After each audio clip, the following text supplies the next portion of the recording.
बिस्मिल्लाहिर्रहमानिर्रहीम। आज का जो हमारा टॉपिक है लेक्चर नंबर 8 के अंदर वो है जी सेलुलर स्ट्रक्चर्स एंड फंक्शन। हमने पिछले लेक्चर्स के अंदर हमने पढ़ा था कि एक सेल की थ्योरी क्या थी, उसमें डिफरेंट साइंटिस्ट ने क्या क्या जो वर्क है वो परफॉर्म किया था और जो सेल को है वो डिस्कवर किया था। तो आज हमने बेसिकली तौर पे सेल को देखना है कि सेल होता क्या है और इनकी ऑर्गेनेलिज जो हैं वो स्टार्ट करनी है हमने।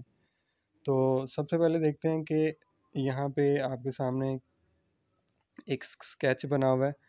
तो सेल की बेसिकली दो टाइप्स होती हैं, या वो प्रोकैरियोट होगा या वो यूकैरियोट होगा। ये याद रखिएगा, सेल दो तरह के होते हैं, या प्रोकैरियोटिक सेल या यूकैरियोट होंगे। यूकैरियोट में दो तरह के होते हैं, या वो प्लांट सेल होगा या एनिमल सेल होगा। ठीक हो गया। तो सेल की दो टाइप्स होती हैं, या प्रोकैरियोट होगा या यूकैरियोट। और यूकैरियोट्स में दो तरह के सेल होते हैं, या प्लांट सेल होगा या एनिमल सेल होगा। यहाँ पे प्लांट सेल की आपकी डायग्राम बनी हुई है और ये आप देख सकते हैं। ये याद रखिएगा कि प्लांट सेल की जो शेप है वो फिक्स होती है। उसकी वजह ये है कि इसके अंदर यहाँ पे सेल वॉल जो है ये पाई जाती है। इस सेल वॉल की जगह पे ये इस सेल वॉल की जगह की वजह से जो सेल की प्लांट सेल की डेफिनेट शेप होती हैं। तो यहाँ पे आपको नज़र आ रही हैं डिफरेंट ऑर्गेनेलिज, जैसे यहाँ पे क्लोरोप्लास्ट, माइटोकॉन्ड्रिया, साइटोप्लाज्म, इस साइड पे rough endoplasmic reticulum, nucleus, cell wall, plasmodesmata, ribosome, Golgi apparatus, lysosome और प्लाज्मा मेम्ब्रेन वगैरह। ये सारी की सारी जो सेल के अंदर पाई जा रही हैं, जो स्ट्रक्चर पाए जा रहे हैं, उन्हें हम कहते हैं सेल ऑर्गेनेलिज। और इनके बारे में हमने डिटेल में जो है वो पढ़ना है इसी चैप्टर के अंदर। एक एक करके सारी ऑर्गेनेलिज जो हैं वो हमने पढ़नी है। इसके बाद देखते हैं एनिमल सेल। एनिमल सेल की एक डेफिनेट शेप नहीं होती है। आप इसको किसी भी शक्ल का जो है वो ड्रा कर सकते हो इरेगुलरी तौर पे, क्योंकि इसके अंदर सेल वॉल जो है वो प्रेजेंट नहीं होती। ये आपके सामने जो है वो एनिमल सेल जो है वो बना हुआ है। और एनिमल सेल में भी उसी तरह सेल ऑर्गेनेलिज पाई जा रही हैं। Smooth endoplasmic reticulum, cell membrane, mitochondria, cytoplasm vacuole, rough endoplasmic reticulum, nucleus, Golgi complex, lysosome, smooth endoplasmic reticulum, ribosome और सेंट्रियोल वगैरह। तो ये सारी की सारी ऑर्गेनेलिज हैं। इनमें 95% जो ऑर्गेनेलिज हैं वो कॉमन है दोनों में, प्लांट और एनिमल सेल में। कुछ हैं जो प्लांट सेल में हैं, एनिमल सेल में नहीं है। जैसे कि सेल वॉल जो है वो एनिमल सेल में नहीं है, लेकिन प्लांट सेल में वो मौजूद होती हैं।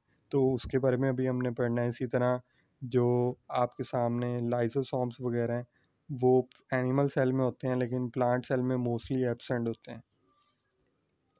तो ऑर्गेनेलिज की तरफ चलते हैं। सबसे पहली जो ऑर्गेनेलिज है वो हमने पढ़नी है जो आपकी बुक में, वो है जी सेल वॉल। जैसे कि नाम से रिप्रेजेंट कर रहे हैं सेल वॉल के सेल की दीवार। ये बेसिकली तौर पे आप इसको कह सकते हो। तो सेल की जो आउटर मोस्ट लेयर होती है एक प्लांट सेल के अंदर, ये पहली बात याद रखिएगा कि जो सेल वॉल है ये सिर्फ और सिर्फ प्लांट सेल में होती है, एनिमल सेल में मौजूद नहीं होती। तो cell wall is a non-living and strong component of cell located outside plasma membrane। कि ये सबसे बाहर जो है वो सेल वॉल होती है, उसके अंदर प्लाज्मा मेम्ब्रेन या सेल मेम्ब्रेन होती है। तो इसका फंक्शन क्या होता है जी? फंक्शन देखते हैं जी। It provide shape, strength, protection and support to the inner living matter. ये क्या करता है, इसका काम क्या होता है कि क्योंकि ये बाहर मौजूद होता है तो इसी वजह से ये क्या करता है कि एक सेल को डेफिनेट शेप देता है, स्ट्रेंथ, ताकत देता है, अंदर की जितनी भी चीज़ें उसकी प्रोटेक्शन करता है और सपोर्ट करता है to the inner living matter, जिसे हम प्रोटोप्लाज्म कहते हैं ऑफ सेल। तो इसी तरह इसके स्ट्रक्चर की अगर बात करें तो प्लांट सेल की अगर स्ट्रक्चर की बात करें तो plant cell have variety of chemicals in their cell wall. Cell wall के अंदर बहुत सारे केमिकल जो हैं वो पाए जाते हैं the outer layer of plant cell wall is known as primary wall.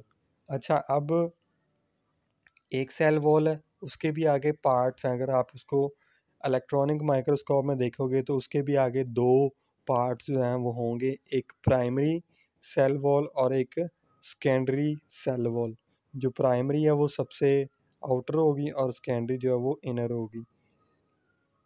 उसके नीचे फिर सेल मेम्ब्रेन, फिर उसके अंदर सारा का सारा साइटोप्लाज्म जो है वो आ जाएगा। And cellulose is the most common chemical in it. और इसमें याद रखिएगा, ये एमसीक्यूज़ भी आता है बोर्ड में, कि जो प्राइमरी वॉल है सेल वॉल की, उसके अंदर जो केमिकल पाया जाता है वो सेलुलोज है। उसके बाद some plant cell, for example xylem cell, have secondary walls on their inner side of the primary wall. कुछ प्लांट्स के अंदर दूसरी वॉल भी होती है जिसे हम कहते हैं कि वो सेकेंडरी वॉल है, और it is much thicker and contain lignin. इसके उसके अंदर सेलुलोज होता है और इसके अंदर लिग्निन होता है। याद रखिएगा, ये एमसीक्यूज़ है कि प्राइमरी वॉल के अंदर सेलुलोज पाया जाता है और सेकेंडरी वॉल के अंदर जो केमिकल है वो है जी लिग्निन। ये केमिकल होता है जो सेकेंडरी वॉल के अंदर पाया जाता है, जैसे कि जाइलम की वॉल्स वगैरह के साथ। एंड सम अदर केमिकल्स, और कुछ दूसरे केमिकल।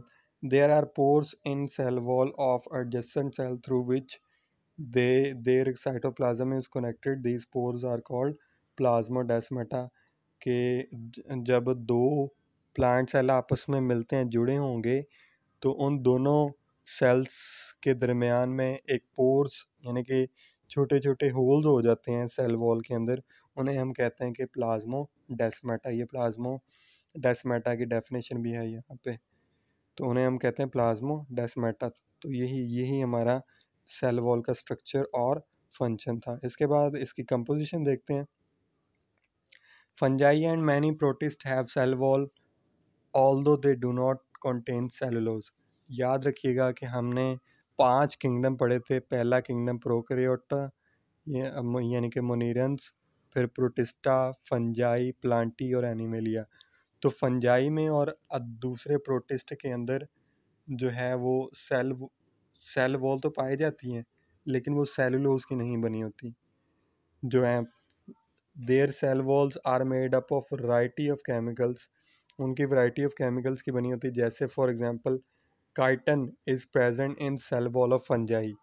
ये एमसीक्यूज़ है, बहुत इंपॉर्टेंट एमसीक्यूज़ है, और ये अक्सर बोर्ड में रिपीट होता है कि जो केमिकल, जो फंजाई की सेल वॉल का जिनमें जो केमिकल पाया जाता है वो होता है जी काइटन, CHITIN, काइटन। इसी तरह prokaryotes have cell wall compose of peptidoglycan. जो प्रोकैरियोट्स होते हैं, यानी कि जो बैक्टीरिया वगैरह होते हैं, उनकी सेल वॉल पेप्टाइडोग्लाइकन की बनी होती है। That is complex of amino acid and sugars. जो अमाइनो एसिड और शुगर से मिलकर पेप्टाइडोग्लाइकन बनाता है। तो ये एमसीक्यूज़ आप याद रखिएगा लाजमी तौर पे कि याद रखिएगा कि प्लांट सेल की जो प्राइमरी वॉल है वो सेलुलोज की बनी है, सेकेंडरी वॉल लिग्निन की बनी है। इसी तरह फंजाई की जो है वो काइटन की बनी हुई है, और प्रोकैरियोट्स की जो सेल वॉल है वो पेप्टाइडोग्लाइकन की बनी हुई है। तो यही हमारा आज की जो पहली ऑर्गेनेली, ये एक ही ऑर्गेनेली जो है वो हमने करनी थी, सेल वॉल। और इस पे लॉन्ग क्वेश्चन आता है, आपने एज इट इज़ रीड करना है। यहाँ से पहली लाइन से सेल वॉल से लेकर फिर उसी तरह फंक्शन की हेडिंग देनी है, स्ट्रक्चर की हेडिंग देनी है, और इसके बाद कंपोजिशन की इसकी हेडिंग देनी है। So that's all about today's lecture.